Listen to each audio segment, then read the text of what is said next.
solemnly swear or affirm that this matter shall be this action shall be true, the whole truth, and nothing but the truth, and nothing but the truth. You just state your name. Carrie, K-A-R-I, last name Skinner, S-K-I-N-N. Thank you, Judge. Good morning, ma'am. Good morning. Friday, we were short on time, so we rushed through a bit of things, and I want to review a couple of things with you, okay? So you had previously indicated that you arrived at the scene with Dennis Ozawa, is that correct?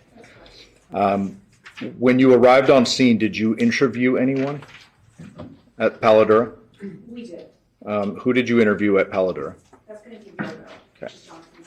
In addition, did you speak with the children there, or was that over at the Porcupine Rim scene? Porcupine. Okay, so let's move forward to the Porcupine Rim scene. When you arrive at that scene, what do you observe? When Detective Ozawa and I arrived on scene, we observed Devyn Michaels going between the house and her vehicle, which is the Nissan Armada, and then I believe there was one child kind of playing around in the yard. Okay. Did you notice anything at the Porcupine Rim scene as you arrived other than Devyn Michaels? I did. As we walked up the driveway of the residence, kind of off to the side, which would be near the opening of the garage door, there was a black cell phone. Okay.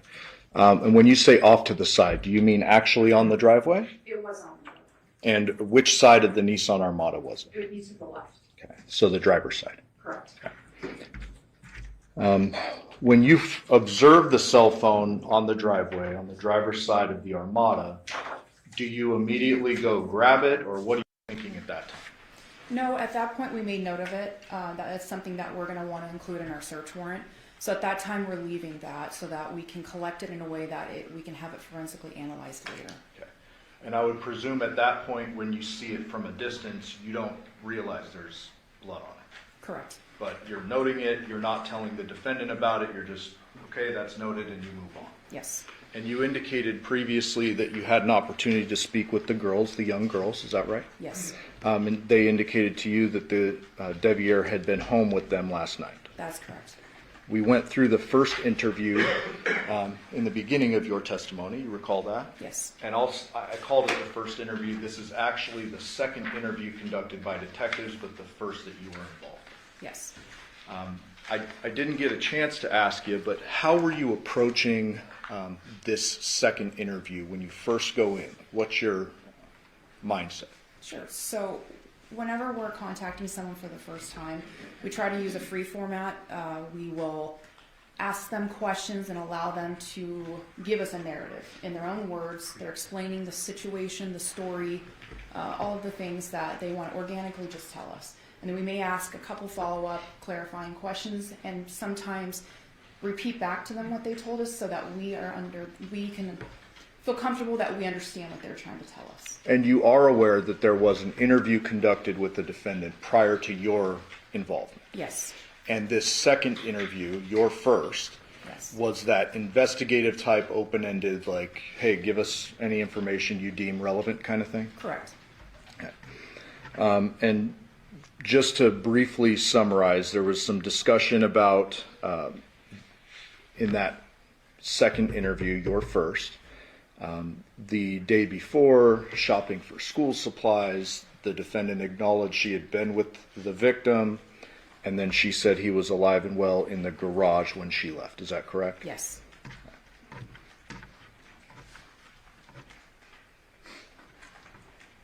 Now, during the course of this first interview you're involved in, we heard a little girl's voice approach. Is that correct? It is. Describe that, what happened, and what that meant to you. So while we were interviewing Miss Michaels, we are engaged in our conversation. To be honest with you, I'm not sure which of the daughters, their names I still get mixed up. She had approached the window and she has the cell phone that we believe is the one we previously saw on the driveway. And she says, "Mommy, here's Daddy's cell phone. That's why he didn't answer." There was a physical reaction from from Devyn, and she takes the phone, she hands it to us, and she made a comment, "This should help you." And then that's pretty much changed the tone a little bit to casual conversations to then it became a little bit more flustered. Okay.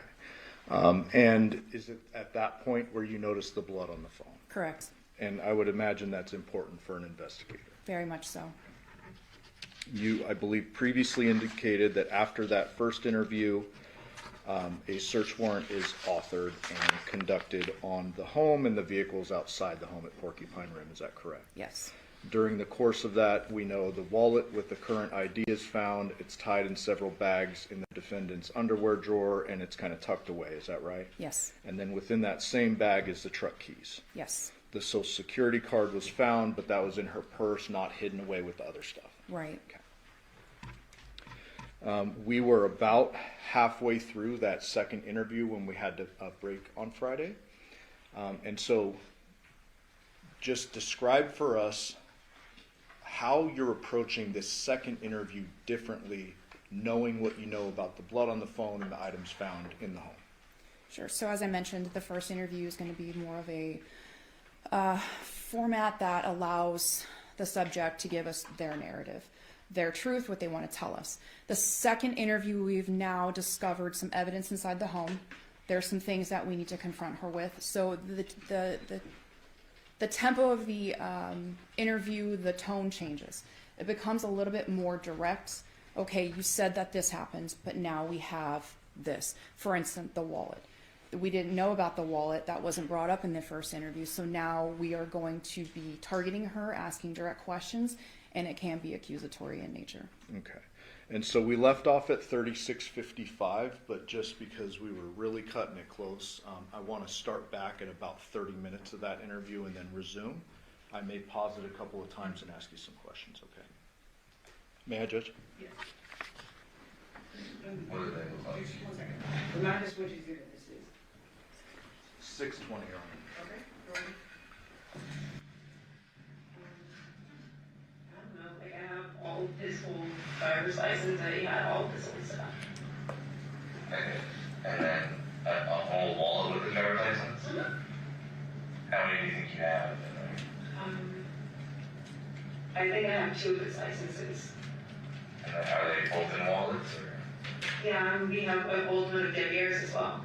in separate wallets? No, just in separate places. Okay. Where was those other ones? Like the ones for Jonathan? Where did you keep those at? The one drawer in Devyn's in a different drawer. Which drawer?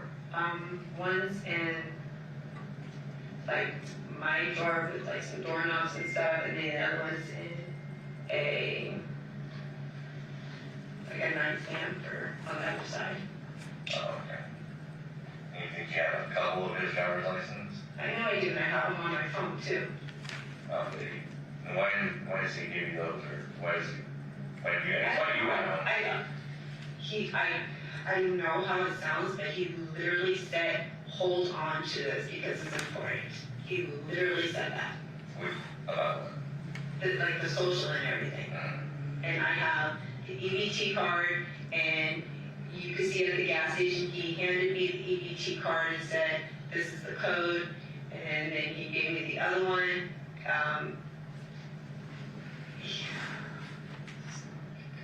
What was that? I said, this doesn't look good. Why did he say that? Because he's telling me to do things, and you're asking me about it, and Well, I mean, you're explaining it, that's why I we're mean, you can asking. see at the gas station, he hands me the card and says, hold on to this in case you need something. Like, And it's, that's the EBT card? yes, sir. And it's at the gas station. You can see him hand it to me. The ARCO. And, no, and not the Arco. There's another gas station on the Pecos one where we stopped. And I think, yeah, because he gave me the card and then he went outside to smoke a cigarette. But it's on the security camera. You can see him hand it to me. Do you know which gas station? I don't know the name of it. It's by the Burger King. Burger King, you know, like, It's off the Pecos and Windmill. It's like right there. You can. Pecos Window, Burger King. There's a gas station right there. He was talking about the man that works there. He parks Like right. on the corner? He was telling me about the man that works there, and he sleeps in his car and everything like that. What time do you think that was at? that was after we unloaded everything. We went right there, and I got a Monster drink, and I don't remember what he got. So right after you left, When we got back to his side of town. so coming back is when you went to that gas station? Yeah. So like so after 9 o'clock. And that's when he gave you his ET card? Yes. You can see him hand it to me, and he walks out the door. So that's right, that's near his place. You said Pecos and Window, the Burger King. Yes, sir.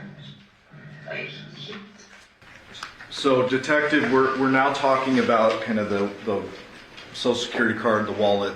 There's an EBT card that's referenced. Is that correct? Yes. Before we move on, I want to ask you about an exchange that was a bit earlier in the interview, but would be duplicative for me to play again.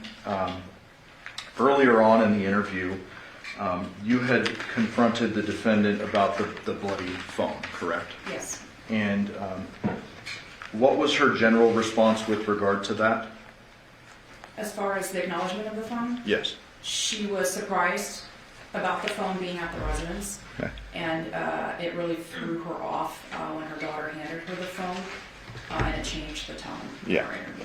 And she claimed she was surprised. You're not saying she actually Yes. was? No, Okay. she appeared to be very surprised. Okay. And you had asked, and I'm simplifying, you had asked something to the effect of, well, how does blood end up on the phone? Does he hurt himself or something like that? You remember Correct. that? Describe that exchange. So once we have the phone in our possession, we do note, and also her child noted, that there was apparent blood on the phone. That's of great concern, and of course we're going to address that at the time. Began asking Devyn some questions related to that. She mentioned that he had injured his hand, and I believe she specifically said he took a chunk, and he being Jonathan, out of his hand. Then went into great detail, which stood out to me because the entire interview there hadn't been any detail on anything. It was very generalities.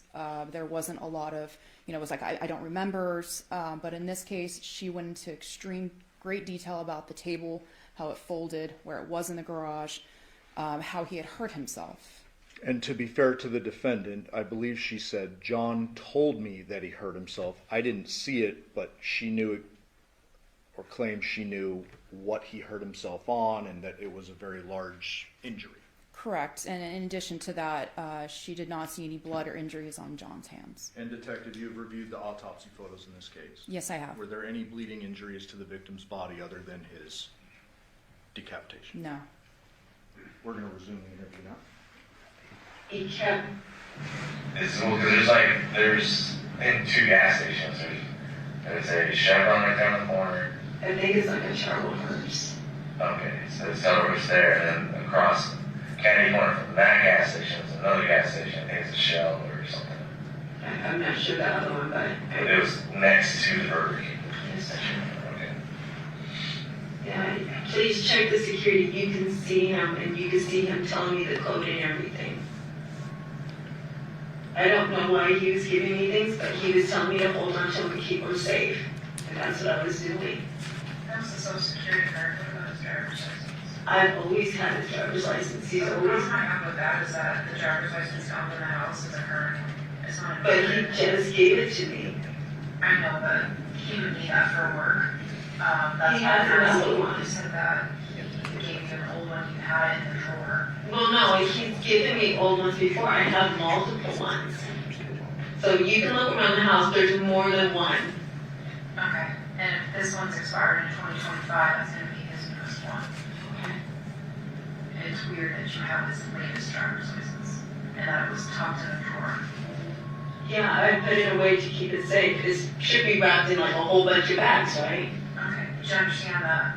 I understand, but I also have the social security. I understand, and that's why I'm like, it's just getting weirder and weirder. It's like I'm doing things that help, and it's not helping me. I got it.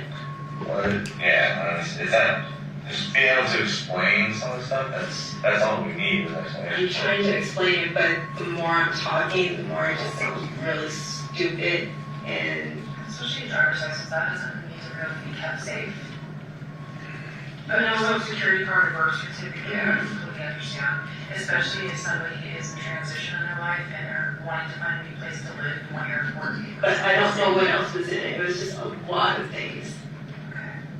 But it wasn't his wallet, he didn't hand his wallet over to you. No, it was a lot of things. Like, it was like a square thing he handed to me.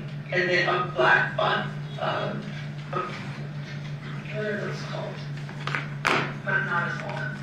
You know what his wallet looks like, you saw him pull it out for Yeah. reasons. So he had his, So Detective, you're now confronting the defendant with regard to the wallet and all that was found in the plastic bags. Correct. Those were sealed when they were found, correct? They were. So let's step back a moment to the phone,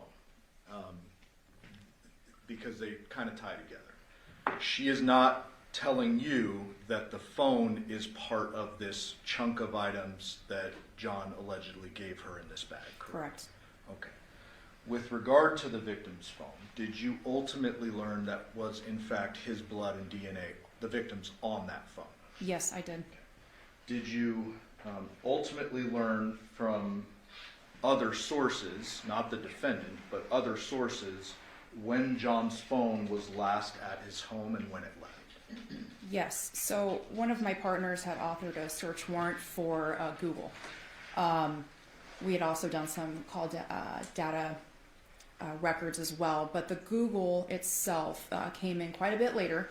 So this is something that we found out after the crime, obviously, and after all the interviews had been settled. But we noted that the return showed that John's phone was at the home on Paladura, which is where he resides, from 10 o'clock till it began to travel or move at about 2:04 a.m. And what else traveled or moved at 2:04 a.m.? So I'm not sure exactly what's been testified to yet, but at 2:04 is when it's alleged that Devyn left the home.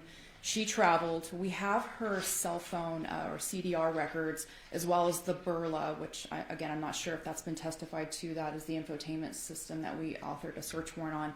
It shows those three devices together in a companion movement all the way back to Porcupine Rim. So 3 devices, meaning the Nissan itself, the defendant's cell phone, and the victim's cell phone as well. That's correct. Based upon the fact that there is blood on the cell phone and all of that you just testified, what did you deduce about our timeline of homicide?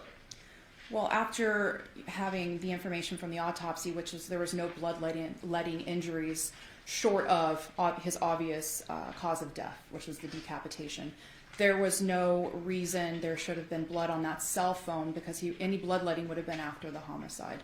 So for the phone to arrive and be discovered at Porcupine Rim with blood on it indicated to me that that is something that was on the phone before it left that house.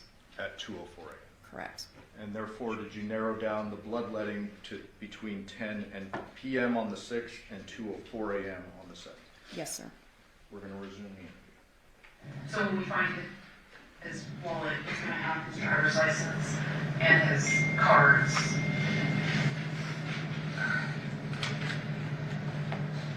I just don't know why it's not a driver's license.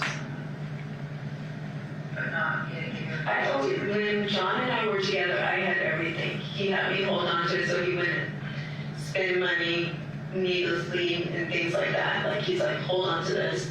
And Yeah, but you guys don't have a relationship right now. we actually were, So you're closer than we thought.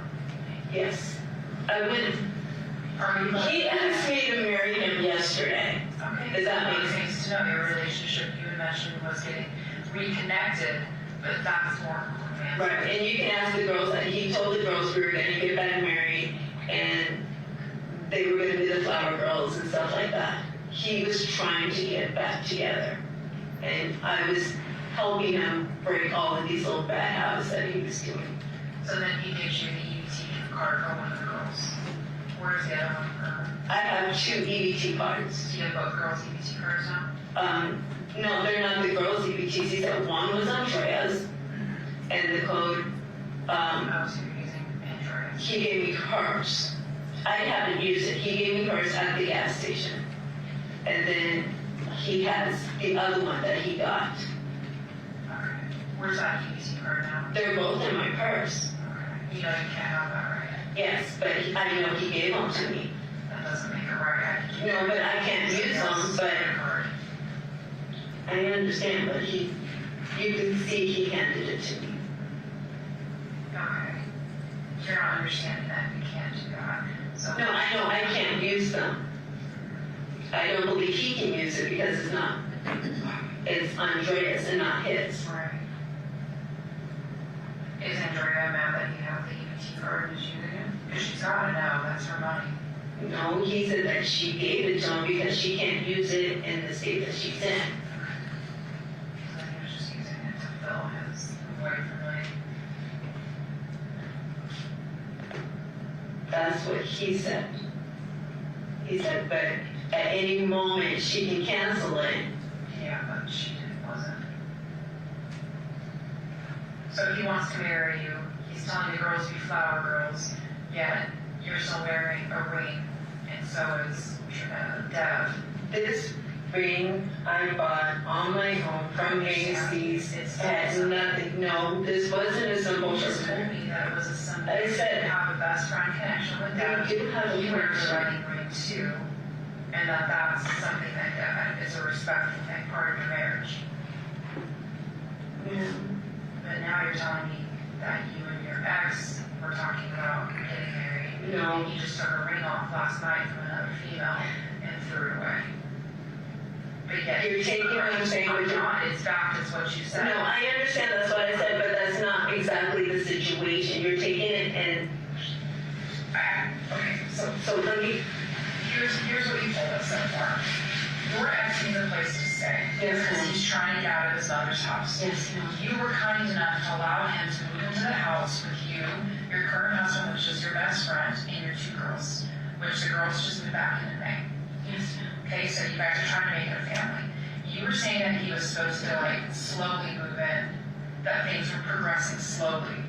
Now you're telling me that he's wanting to marry you. He mentioned that yesterday. He even talked to the kids about it, and that your relationship has now progressed past just slowly kind of No, ma'am, you're misunderstanding. He has mentioned getting married in front of the girls. Our relationship is not rekindling on a physical level or a romantic level, but we are trying to reconnect and have a family for the girls. Yes, he has said we should get married, and he's saying it more, for my opinion, on a joking thing, but he has said that in front of the girls. That was not said yesterday. Okay? When was that said in front of the girls? I would say over a month ago. Okay, and what did you say in return in front of the girls? I didn't say anything, I just looked at him and rolled my eyes. So the girls, when I talk to them, and say that they don't think you guys are getting married? Oh yeah, they'll tell you that. That you guys are not getting back together? No. Because at one point I was telling him I didn't think it would be a good idea for him to be here, and it would be too hectic. So they will definitely tell you I was not trying to marry him. Did you say anything to Deb about it?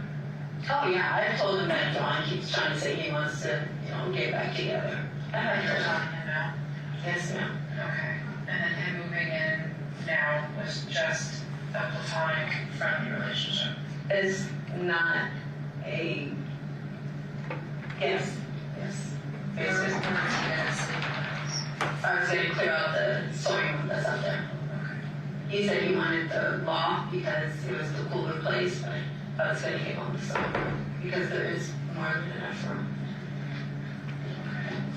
And then Deb sleeps on the sofa.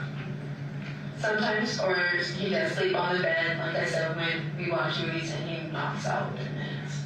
And then have you guys ever had a sexual relationship? Yeah, we had. Okay.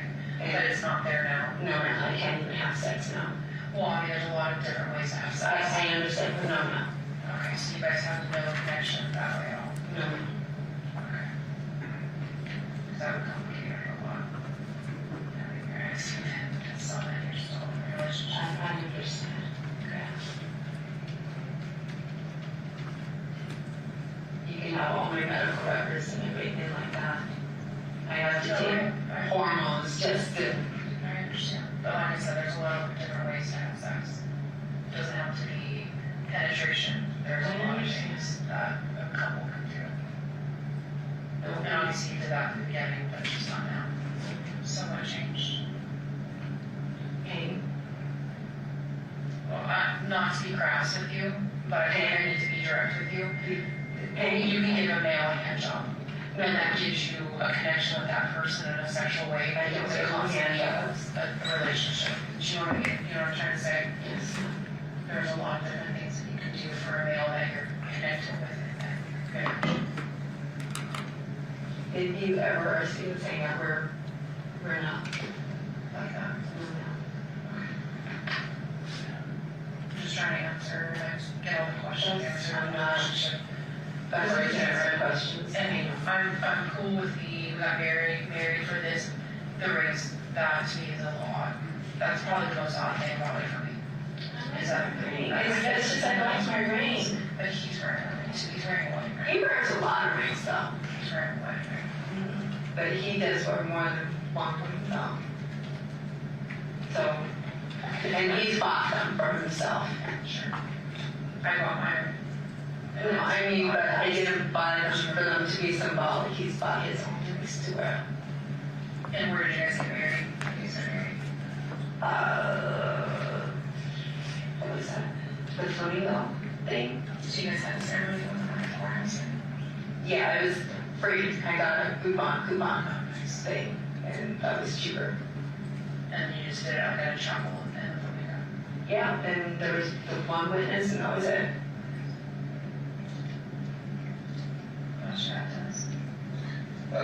So you said that you guys have not, like, you and Devyn have been in for a while. How long are we talking? Like, Years since he's been back. what do you mean since he's been back? He moved out of the state. Devyn says he's been living here for like the last 4 years. Yeah, but he got moved out of the state. He lived in California, and then he moved back to bludgeoned, and then he came back this way. Okay, so since he's been back, you guys have not? No, sir. I stopped being physical probably in 2020, and I was having all my issues because I had surgery after surgery. Okay, but he was already living here then? He wasn't living with me. Because he was telling me that he's lived here for like the last 4 years. Yeah, but he wasn't living with me the whole time. He was living with John at Paladra. When I say living here, I mean like he actually said like he's lived here at this house. How long have you lived at this house? I've been here for 3 years. And then when did he come back, I guess, to Nevada? I guess that was what we're saying. I would say I've been here for 3 years, so at least 2 years ago. And then prior to living here for 3 years, where were you staying before that? Decatur and Mars, And then how long were you at that place? less than 1 year. And then prior to that place, It was at Wild Magic, where's that at? 89129. Like what area though? Like major cross streets? Craig's and Shania. Right by where, close to where JC lives. And then did your kids live with you at that time? Yeah, they've always lived with me. They've only not lived with me for the short period of time of 9 months. And going back to talking about the ID and stuff, you said it was, yeah, you had one that is in a bunch of bags in your drawer. When did he give you that? Yesterday.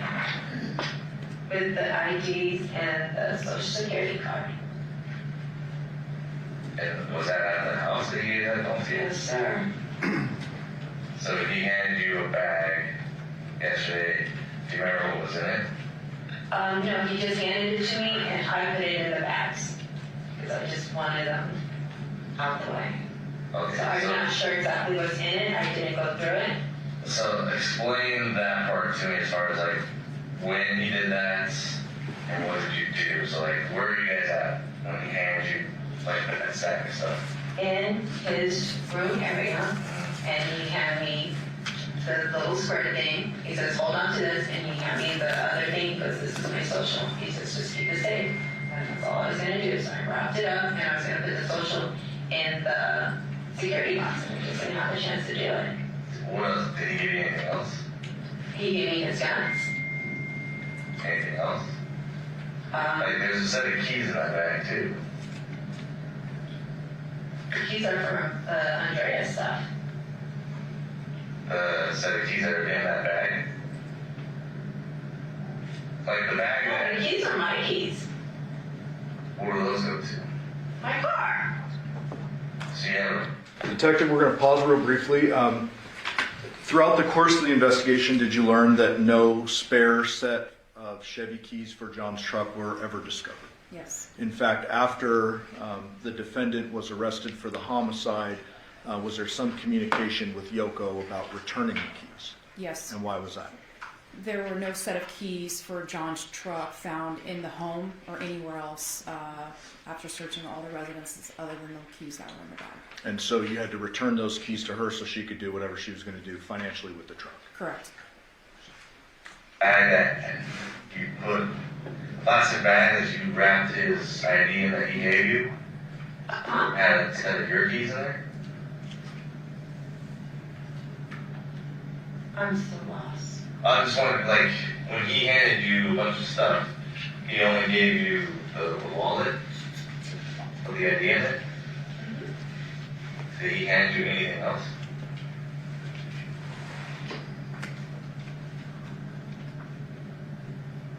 The social security card. Okay, because in that bag that it was wrapped in, that you said you wrapped it in, there was also a set of vehicle keys in there. I don't remember giving the keys. Because I guess that's my question. Like, why would he give you his wallets, social security card, which is like Detective Skinner's asking, also, and then also a set of keys. I don't remember the keys. I just know the wallet and the social security card. And then you put that in a plastic bag while you were at that house? I just grabbed everything and tied it and tied it and tied it and tied it. So the only thing he handed you, like, so I'm giving you this stuff. What exactly does he hand you? I remember seeing a wallet, and I went like this. He dropped it in, and I just started tightening it away. So it was just a wallet though? That's all I remember seeing. I do not remember seeing keys, but he dropped it in the bag. Like I just took it and tied it away. And was this in the garage? No, sir, it was in his room. Inside the room in the house? Yes, sir. And was that before you guys went into the garage? That was before we left. And then he also said, make sure the guns are safe. And we didn't take the ammo. So I carried on. Detective, was this timeline that the defendant gave you notable? It was. And why is that? Specifically, the keys being in the bag and the wallet. When they leave the Paladura residence, she'll indicate that they were in his truck and then drove back to his house, or back to her house on Porcupine Rim. However, the keys have been tied up in that bag because she indicates in her statement, I tied them, and that's exactly how we found them in the drawer. And so we know based on not only the defendant's statements, but witnesses and technological evidence that it wasn't the Nissan Berla that they made the last trip to Porcupine Rim in and then returned to Paladura. It was the victim's truck. That's correct. And so she's saying the keys or whatever he put into the plastic bag that she tied up over and over and over were given before that last trip to Porcupine Rim. Yes. One of the guns, and he carried out like a bow and like a crossbow looking thing, and then another gun. Okay, so that was before you left there between 9 and 10? No, that was like at 8 and 9. 8 and 9. And we came this way. And then what did you do with that, all the stuff? When I got here, I put it in the drawer like just to keep it out of the way. And then you guys drove back? Yes, sir. Okay. Did he have keys to his truck? Yes, or he drove his truck. Do you remember where he put his keys to the truck? 'Cause we can't find his keys to the truck at his house. They were on the table. Which table? The table that had like all this looking stuff and like the grinder and everything like that. All of that was sitting right there. And his keys to the truck? Yeah. The only keys I picked up were the ones that had the little thing on it that said Andrea. Because Yoko said bring them to her and put them in the little thing. That's the only thing I picked up.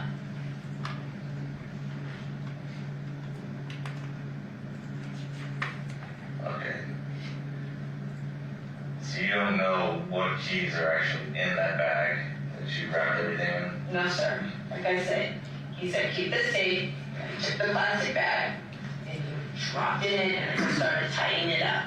And then he handed me the other thing, and I was just gonna put that into a safe. Okay. So, like what we were saying is, a lot of the stuff now is like how you're saying you're talking it out loud and it just doesn't sound well. I understand that, but you didn't know John. You didn't understand his mannerisms. I know, but when we talked to you earlier, like these are the things when we were saying like, hey, be descriptive as possible. Like, what were you guys doing? Like, you say you're packing, doing this, but like specifics, like stuff that's important. All that would have been really important for us to know. I do apologize, but that's not things that were like kind of going through my head at the time to remember. It's like, when you say this, it's like, okay, I remember this now. And you say something else, then I can recall more information. I'm trying to remember as much as I possibly can for you. Okay, because like how you said how it doesn't look well, I agree with you now because you have his social security card, you have his wallet and his ID. There's possibly a set of keys that looks like might be his truck keys in that bag. Okay. So, But I'm sure he's got I got more than one key for my car. Not keychains on it. Spare keys that don't have keychains on it. like it's not just like a key with a key fob. It's like, it looks like his personal set of keys. Like I said, he put it in the bag. I just tied it up.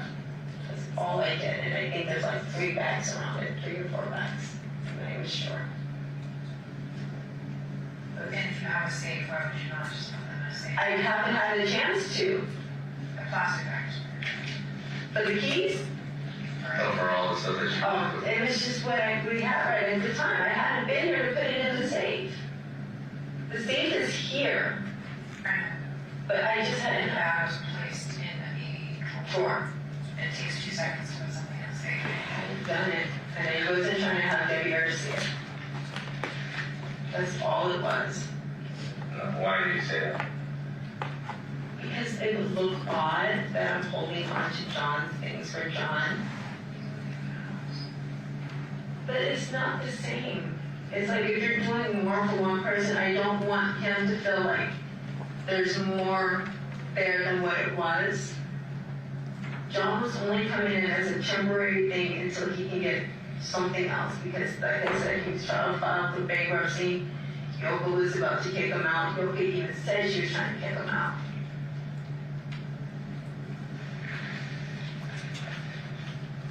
Okay. So you, how can you tell us about the bankruptcy before? That is I did. one. I did mention bankruptcy before. I don't remember that. Did I tell you or the? Yeah, I mentioned Talked it. about it. I most definitely did. We're standing inside the house when you guys were out here.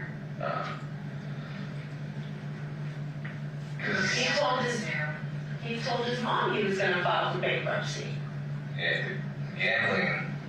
How long does he have an issue with gambling? I said, no. Where does he usually play? Well, when we lived together, he would go to the Santa Fe. That's like his favorite spot to go. That's when we lived together. I don't know what his spot would be now. You don't know where he would go living with the would go. Probably the Green Valley is the closest one.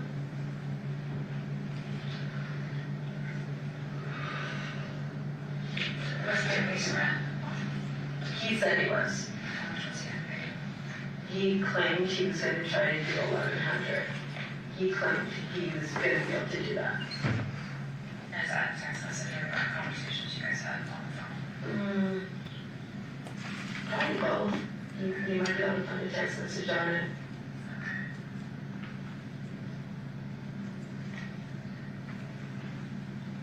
It was definitely where he understood it was not going to be him freeloading or anything like that.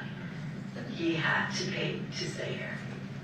And then we go through the phone. We're gonna have our computer guys. They can go through apps, they can go through anything deleted, all that stuff. Are they gonna find anything that we're gonna turn back and talk to you about that your current husband doesn't know about, relationship-wise, conversations, With John? intimate conversations, pictures? No. Okay. No, yeah. So it's just platonic conversations. For the girls. So they went wrong back. They wanted him because they love their dad. Knows best. We know it's wrong. And I was told when I went, John has physical custody of the girls. They're supposed to live with him. So is that why? So as long as I keep him close to me, Okay, well then just tell me that's the motive. that is definitely, if I keep him close and make him happy and everything like that, I got to see my girls. I can understand that. So it's just so my girls love him, they want to spend time with their dad. I need to be around my girls. Hopefully he pays the rent. Does Devyn pay for the rent too, or the mortgage? He pays like $1,100 every month too. Okay. And then are you working? Yes, no, I do real estate. Okay. Clearly you've been sick though. Yes, ma'am, and for almost a full year I wasn't making any money. So I went through my savings, I had to take my stocks out just recently to get things caught up. Yeah, I've been struggling trying to get all of this back on track. This was gonna help a lot. Yes, ma'am. So that's the motivation too, is keep the girls close, and then if you keep him close and happy, you'll be able to have contact with your girls, and he's gonna pay the other half of the mortgage. I figured as long as I didn't rock the boat too much, he wasn't gonna get out of control because I know what triggers him, and I wasn't gonna do that. I know even when he's yelling and everything, as long as I'm not trying to engage with it, he does calm down fairly quickly. And you can see it on the text messages. Okay, so like going back to what this kind of saying, why are you? I know that you want to see your kids, but also you have custody of the kids. He does, He has Well, them he has physical custody, but they've been staying with you. They're not staying with because him. he's letting them stay with me. Exactly. But why would you want to bring him here? Because if you look at the text messages, when he gets mad, it's bring me the girls back. I want the girls back. So he's threatening you about that stuff. He's threatening you about the kids. Okay, so Again, if I keep them happy and keep everything cool, the girls can stay with me. And they were supposed to be with me for the summer, but you'll see, oh, I miss the girls. I haven't seen the girls, so it's okay. I would drive to Henderson multiple times just so he could see the girls, and then we would drive back.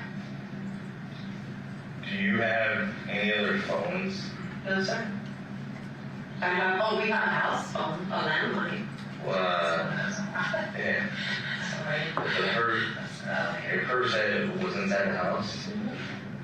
That phone is not connected. What phone is that? There's like extra phones, like my old phones. None of them are connected. The girls just use them to play video games. That one was in your purse.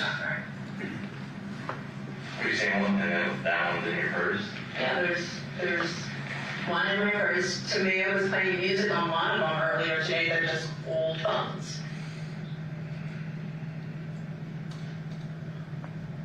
So then right now, I hear you saying things just aren't adding up. Okay, I'm not saying that you actually did something to Jonathan, but I know, or I feel like right now you're not telling us everything. I feel like you know something, and that, like either how it happened or who do something and somebody involved with this, like you did not give us that information. So, just, we've done this for a while, okay? We've been detectives for a while, okay? And it's just given everything that you told us and just kind of how everything happened, it's kind of sporadic, all right? I really don't want to beat around the bush at this point now, because before I was giving you the benefit of the doubt with everything, okay? But like I said, things just aren't adding up. So, I have decided that if I just be nice to him, I can get my girls. Because the court, when we went for custody, he didn't even show up. And the judge had us wait an extra hour to see if he was going to show up, just to give him the benefit of the doubt. And they still granted him physical custody. They denied his motion for sole custody, but they still granted him the physical custody of the girls. I have tried to do everything through the system. So right now, all I'm trying to do is make sure I just be nice and get my girls, because that, at the end of the day, was my goal. Just have my girls Can there. I ask you a question about your custody? Just my experience is in special victim unit, so I'm very familiar with family courts, very familiar with CPS cases and how powerful they are, one way or another. It's very, very unusual for a father to get primary physical custody. So, She told me that day, and you can talk to the victim, that my girls were going to be home that day. I told her I'll do the custody class, not custody classes, the counseling, which I'm still doing, and you can talk to her. I did the parenting classes. so they took the kids away. Yes, ma'am. But they said that you have to do this, you have to do, and I did everything, Usually it's temporary. and they didn't. They still granted him, yes, now, you can look it all up. Even my therapist, everybody that has been involved in this case say it didn't make any sense. I had, Where are all your firearms in the house? there's one in the drawer and there's one upstairs. Where's the one upstairs? Let's start with It's in the safe, in the bathroom, holding the girls. what kind of that? A safe, Okay, and then, is that a 9mm or 40? Do you know how? a 9, Okay, and then the one downstairs, where's that? in the drawer, and it's a 9. Okay.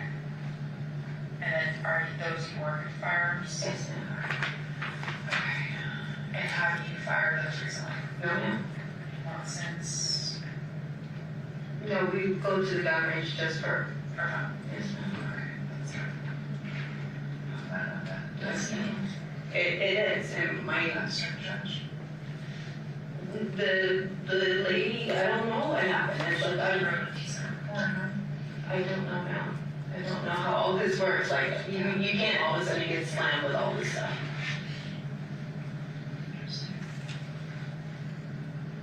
So I know it looks weird, but I'm just playing nice to keep my girls. So I'm just trying to not create waves.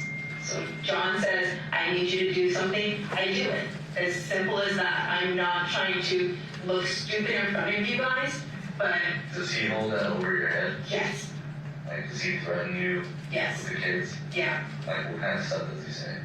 Is if I'm not, hey, I need you to do this, if I'm not, it's never been like a sexual thing. I mean, he's hinted at it, but it's always if you're not, anything, I need this help, I need this help. I used to give him gas money every time I went down there. I used to have to buy his beers and his cigarettes because the EBT doesn't cover it. And the girls would even tell you I was always buying them something. You can look at the gas station records. Every time we went in, you would, hey, I need this, this, and this, and I would be the one paying for it. I just don't want to offer Is those. that how we got you to agree for him to come here? Yes. And it's just keep my girls close. What did he tell you? That it's not what he told me. It's just I know. What did he say? Like when he said, We should be a family. We should be a family again. The girls would want us together. did he threaten you to say, let him move in? It wasn't a threat. It was more of a, well, if you don't want to do this, then I'll stay with Andrea. We'll have her, because he told me straight he already moved on with his life and everything like that. And him and Andrea were supposed to get married, and I wasn't gonna be in the picture anymore. And I can't be without my girls.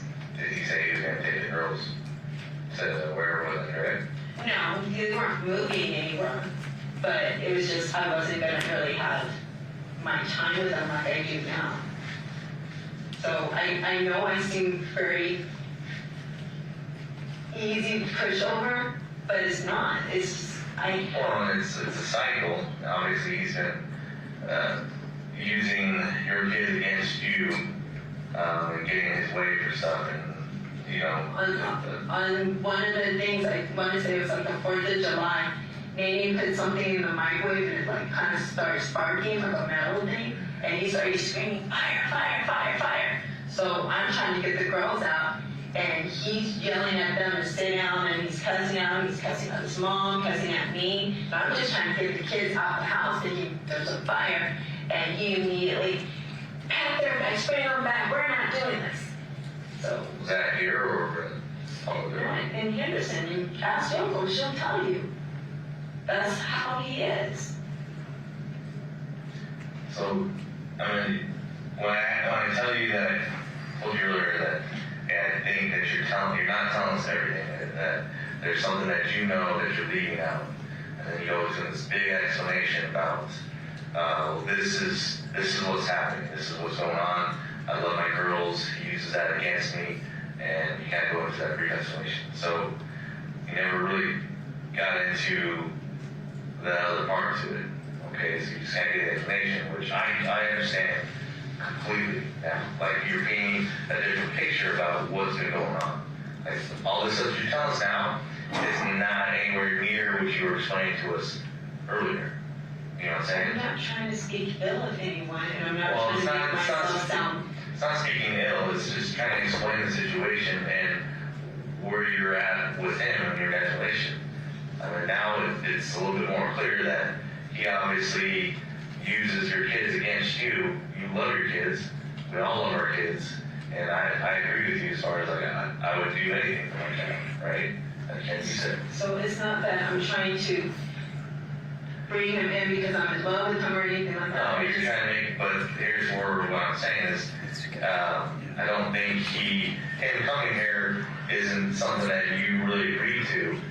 It was something that he kind of forced it upon you. He made it clear that it would be better for the girls, just like the puppies. We need to bring the puppies. The girls love the puppies. And Right? So that to me, when we're looking at everything here, would say, hey, well, he needs to get out of the picture, right? So that's why I'm asking. I don't think you did anything to him yourself, okay? But I do believe that you know what happened to him. Detective, during the course of interviews, when you're speaking with a potential suspect or person of interest, or however you want to say it, are there times in which you will change the tone and kind of minimize someone's involvement? Absolutely. So just so everyone understands, when you or Ozawa are saying, "I don't believe you did it," that's part of your interviewing technique, correct? Correct. You're not saying that's what you actually. No, it's a way of keeping the dialogue going, of showing some sort of like sympathizing, comments. If you're giving that to them, they're feeling that they're heard and they're believed, and they will continue to speak with us. Okay. Is who did something. So that's where, hold on. So this is the time right now that would be a good time for you to kind of explain what you know about what happened. Because as we go on further, and when we leave here, and you say, I have no idea, there's no clue, I don't know anything about what happened, and then we find out later, that obviously looks worse on you, correct? I understand. Okay, so like I was saying before, now is the time that it would be coming upon you to say, hey, okay, this is what I know. Okay, like I said, I don't believe you actually did anything to him, but I do believe that you know what happened to him. Okay? John was like this with everybody, so I don't know if he got into anything with anyone else, but for me, this is how he was. For Yoko, this is how he was. I'm pretty sure he was like that with Andrea, I don't know if he could be with any other person where he's like doing this. You would have to look at his phone, but you can look on my messages. It was always a back and forth like this almost every single day. I would get a message and it would be a very aggressive, I hate this, you're not doing this. And by the time the date was halfway through, it would be I'm sorry and everything like that. This was almost daily. Like I said, I get that. Like I understand what you're explaining as far as how he is. Okay. Real quick, what's the combo you're saved? If I'm gonna have to say that. 1978. Thank you. Sorry to interrupt. So, but like I said, I understand how you're explaining him and how he is. Okay. But like I said, I still feel like you know more than what you're telling us. So just to wrap up a little bit, obviously we grabbed the phone that was on the driveway. We'll process that. Thank you for the iPad, that's what iPad. The girls found that. They said that's what, so I didn't know anything about that. Okay, we got that. Is there any reason why John's blood or anything DNA related will be in your vehicle? Because that got to back to our station, our CSA, they're gonna thoroughly look for everything in that vehicle. I couldn't tell you. If he was bleeding from when he was doing the thing, he helped load up the truck. So if he was bleeding, it might be Or your Armada. my Armada. Okay. Like, he was putting the things in the car, like anything that Sure, would be but there's heavy. gonna be obvious areas where blood doesn't belong even if you're loading. So I'm just asking you directly, because if we do find any DNA evidence in that vehicle, obviously we wanna make sure we asked you if there would be a reason. No, the only thing I knew he said was his hand that he hit on the table. That's the only time he ever said he was bleeding, and he said it got a pretty good gash. Okay, but you didn't see that. No, I did not, so I can't really speak on it. But he was still loading everything up, so I don't think it was really bothering him that much. And then just to confirm, you don't know how his phone got there on the driveway. No, I know he was smoking, and when I went back over there and I said, girls, where did you find this? They pointed to it, there is cigarette butts there. So I don't know if he was just smoking and put it down and just didn't pick it back up, but you can take those and I'm sure it'll be his. When you guys unloaded everything, how long did that take?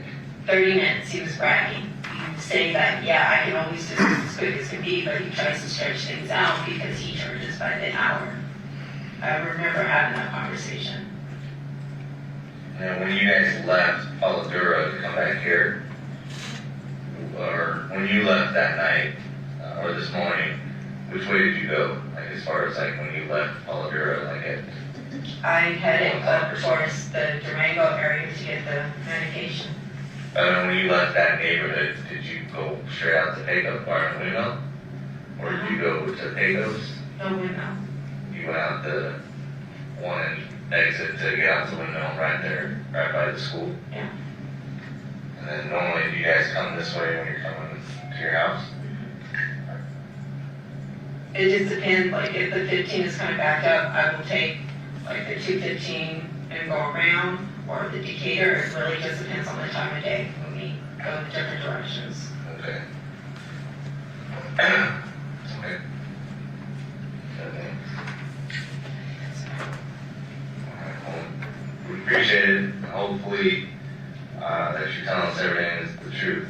So, I will give you a call, or, like I said, we'll have your phone. We're gonna get that downloaded, circle with that too. Okay. And then I'll call Devyn tomorrow. Here. Devyn, Just call I'll call Dev tomorrow, and then try to figure out the time. But he has to work those tomorrow. Right? Yeah. Sorry, that's a pretty problem. I know, sorry. A good phone number to reach you for returning your phone? I know you have my phone. Yeah, so you said you have a landline, is that something? I do not know it. It's, Should we call Dev's phone then? yeah. I know the phone's ready and then Well, you just told me to pick it up around 11.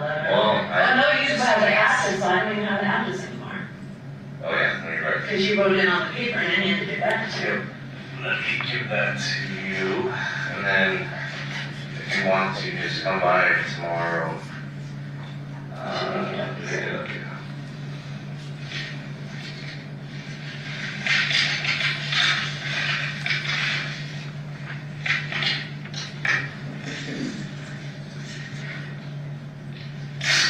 You have that card, right? Yes, sir. The address is on the card. 223 West Street. That's where you need to go. No, the card is in my car. And then I'll get that back to you. So maybe I'd say 1 o'clock tomorrow. Come by the station 1 o'clock tomorrow. Okay. We'll Okay. give it a shot. Hopefully everything will be done. Okay. So if you can figure out how to get right down there, I can try to get everything done for you. Okay. Okay. And if it's not, at least I hope I can just get you the phone back. Okay. I don't know about the people. Yeah, I'm not worried about it. Like I said, And then if there is, I don't think there's Like a lot of that, because I don't think he was bleeding a lot. I didn't see it, but I do know he did mention it. so it is 9:25, and that's gonna end the interview. And Detective, it sounded toward the very end there like the plan was to release Miss Michaels and go about your investigation. Correct. And fair to say that there was a pretty substantial amount of digital and forensic investigation that occurred after that interview we Yes, just heard. absolutely. Thank you. I'll pass the witness. All right, Mr. Justice, whenever you're ready to cross-examine. Thank you. Detective Skinner, if we could start with a timeline of 8/7, Okay. specifically in reference to Devyn. Yes. It's your understanding that she was initially interviewed at 12:11, just after noon on 8/7, correct? Would that be that first interview with Ozawa and Pappas? Correct. I'm not familiar with the timeline. That sounds about right. And then at 14:29 hours on 8/7, you and Detective Ozawa go to the Porcupine Rim residence. Yes, sir.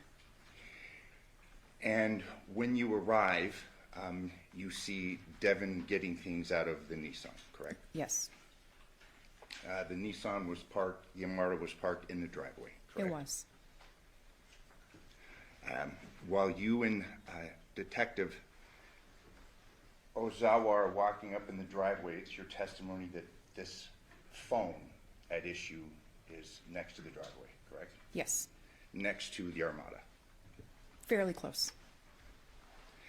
And then at 15:08 hours, Devyn is interviewed at the Porcupine Rim residence by both yourself and Detective Ozawa in the vehicle, correct? Yes,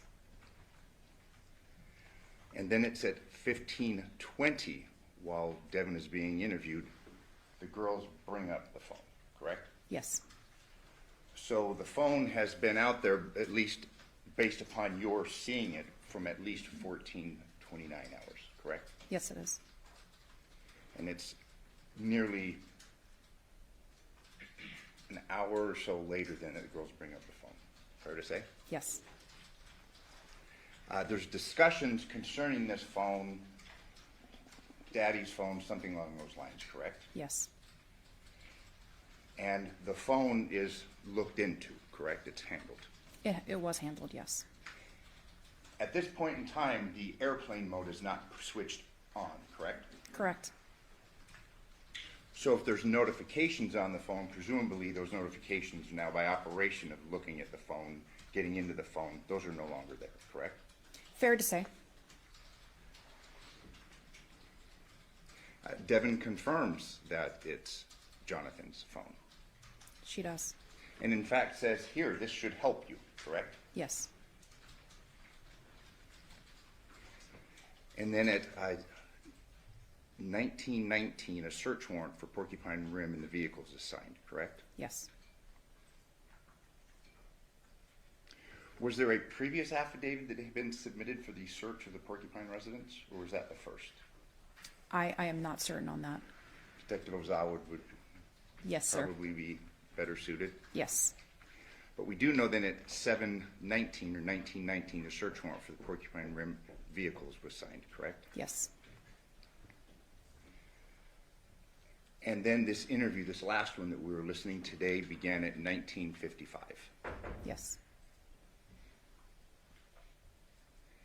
And obviously reference then is made to this phone again, correct? The phone that's found. That's correct.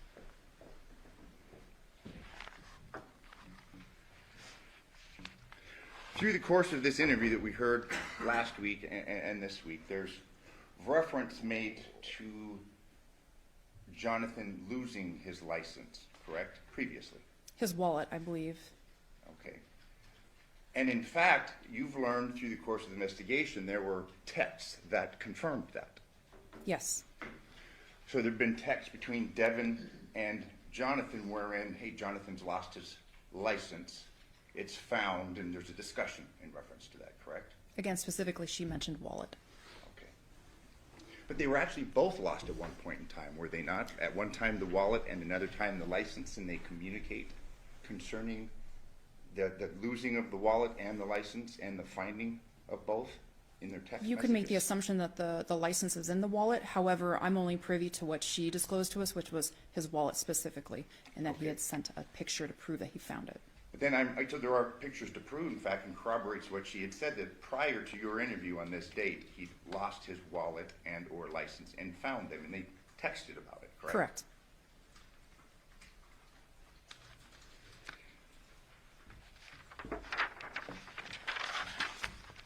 There had been, through the course of your interview, a reference made to Andrea, Jonathan's previous girlfriend, and the pulling of a knife, something along those lines, correct? Yes.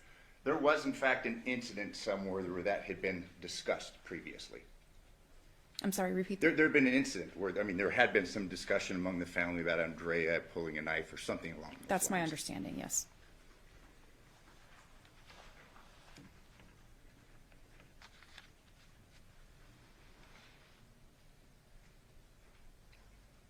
In reference to an injury that Devyn says that John had told her about, she said that she never saw a bleeding injury, correct? That's correct.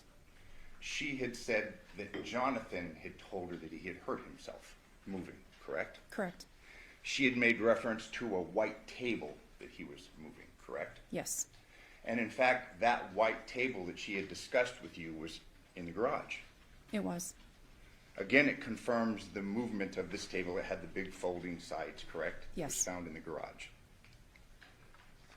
And she made it a point to say she didn't see any blood. He had just said that he'd injured himself moving that, correct? Yes. And you'd fair to say, I mean, based upon common experience and knowledge, people can hurt themselves, whether it be a cut, a pinch, something like that, in moving heavy furniture. Yes, absolutely.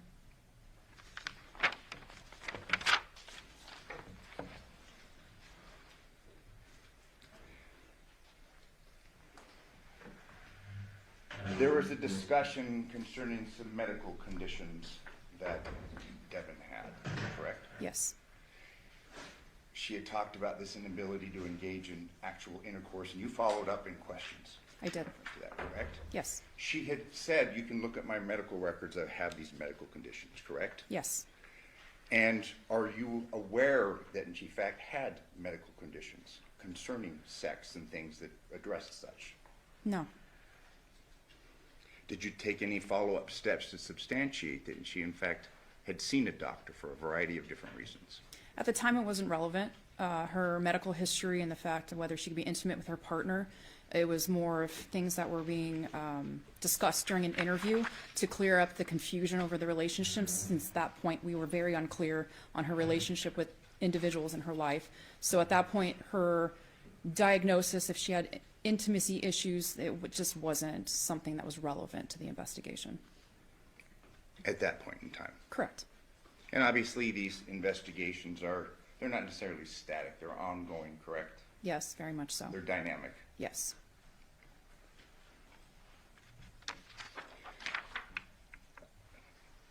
Devier had been interviewed on 8/7, correct? Yes.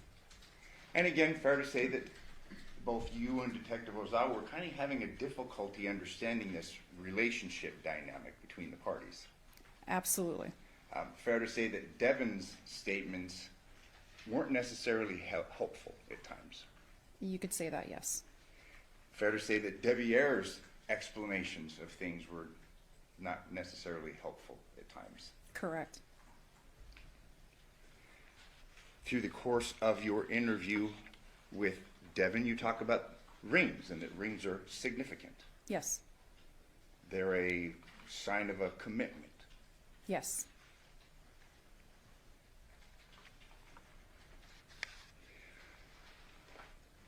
She had testified that she wasn't, or she had told you that she wasn't particularly sure what was in the bag, correct? Yes. Things were being moved, things were kind of hectic, correct? That is correct. Fair to say it's kind of ambiguous concerning when these contents were put in the bag, correct? Ambiguous is when they were placed in the bag? Yes. No, she indicated that that occurred at a specific time or instance at the home before they turned around and went right back to Porcupine. But we know for a fact that they actually were at the home and they actually went to the other home, to the Paladera. Yes. Again, a lot going on, correct? Yes. Devyn had been subjected to multiple interviews on 8/7. Yes.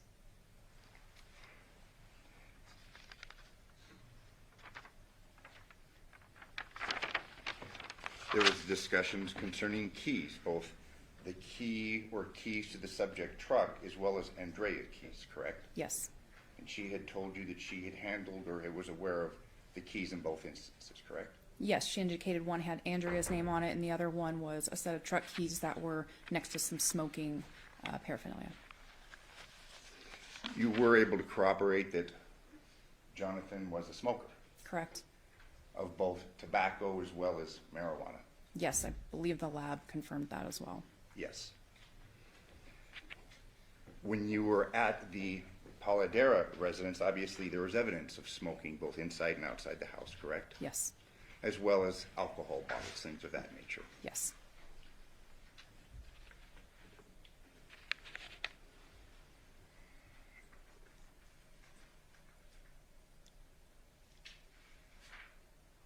You had testified that the interview techniques initially concerning Devyn, I think you said were more like free form? Correct. Things of that nature? Yes. But then they became, through the course of the day, more accusatory. Yes. You testified that you engaged in another form of interview technique, correct? Correct. A more confrontational technique. Yes. And that was employed by both you as well as Detective Ozawa. Yes. The read technique is generally used by your police department. I wouldn't say that it's used by our department. A lot of people are trained in the read technique. However, most of us that have been detectives for, several years, we develop our own technique. We'll take a little bit of something that we've learned in a class that works for us, and then there's other times that we'll be taking online courses, or through just our course of our experience, we'll adapt our techniques to our own strengths. So, however, it's fair to say that you have been trained and implement the read technique. I have been trained in read, but I don't believe that I'm still implementing that. Same question, if to your knowledge, Detective Ozawa, the read technique is generally the beginning, the basis of interview techniques. I would say it's a basis generally, but I don't know that Detective Ozawa has taken that course. Okay. Early on, and this is now before your interview with Devyn, you were engaged in an interview with Yoko at the Paladera residence, correct? Yes, that's correct. That interview began at 10:43 a.m. Yes. and concluded at 11:28 a.m., correct? Yes. 45 minutes. Very fast. 45 minutes. Yeah. You were there to try and gain information to help you in your investigation, correct? Yes. She cooperated. She did. You didn't have the use of an interpreter, but it was clear that you both understood each other. Yes. At times were discussed concerning that night in question. Yes. On 3 different occasions, it was discussed a noise that disturbed her at 3 a.m., correct? I don't recall a noise being discussed. Dogs barking. Okay, dogs barking, yes. On 3 different instances during that interview, there's a discussion of dogs at 3 a.m., correct? Okay. I have no reason not to believe you. And if I showed you the interview transcript, you have no reason to disagree. I would not disagree if I could read them. So 3 times dogs at 3 a.m., correct? Sure, yes. Okay, I'm not tricking you. Yes, I'm sir. telling you. At no time was there any discussion of a bang or anything like that at 2 a.m., correct? Not that I recall. Because that's something that you would have taken note of, because it would have been... It would have been significant. I can have the court's indulgence just one moment.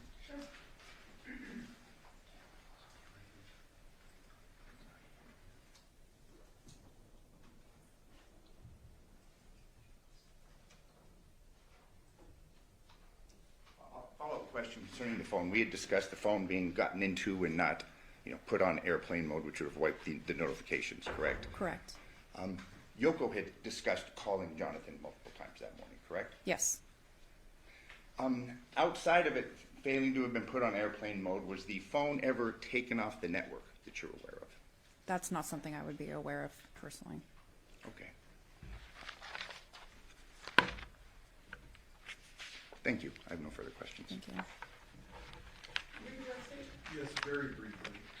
Detective, with regard to the line of questioning related to the notifications on the phone, you would, I presume, defer to experts on airplane mode and that type of thing, correct? That's correct.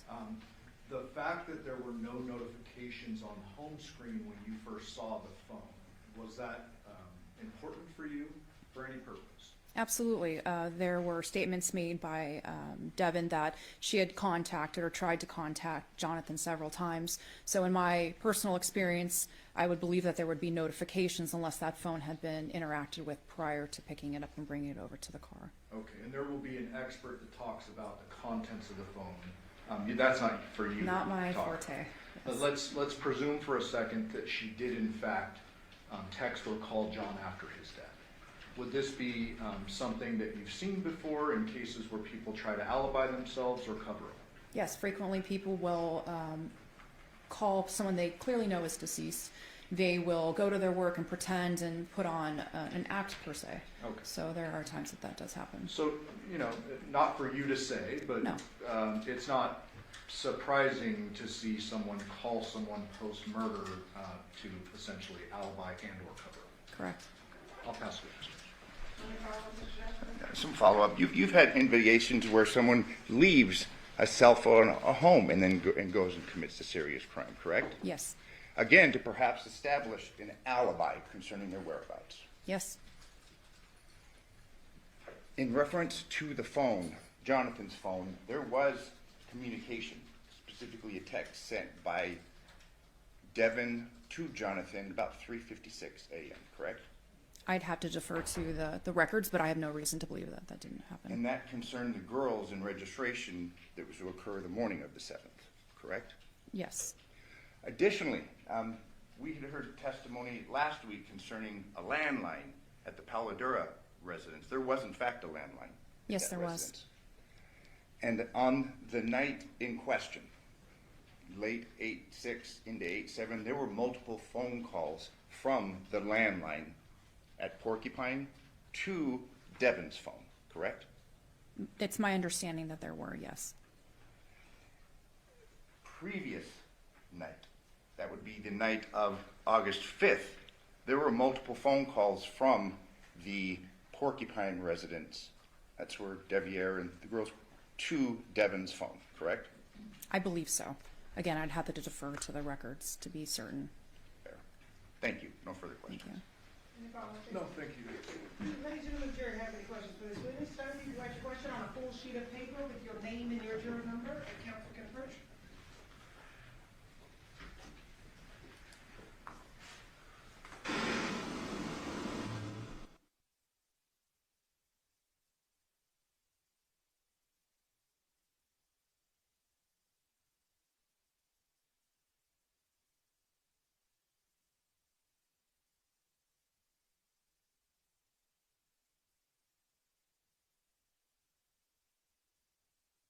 Did you check the white table in the garage for blood, the tape right there?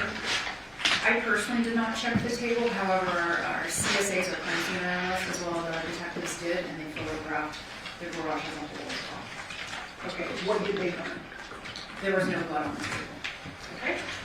state any law based on the juror. No, thank you. Defense? Just very briefly, and it involves actually the phone. The girls were handling the phone prior to being given to you, I correct? did not see the girls. I would assume that they were handle it. They had to pick it up and bring it over to us. Now, whether they manipulated it, I couldn't tell you. Swiped up, anything like that, you Could can't not say. tell you. They appear to have just walked over from where the phone was and up to their mom's side of the car. But just so we're clear, though, that phone was out in the driveway for some time, correct? It was, yes. In fact, through the course of Devier's interview, he had made reference to that phone, correct? I wasn't in that interview, so I couldn't speak to that. Thank you. No further questions. Any follow-up on that case? No, thank you. Do ladies and gentlemen, the jury have any further questions for this witness? Okay, seeing no response, name no excuse, thank you very much for your testimony here today.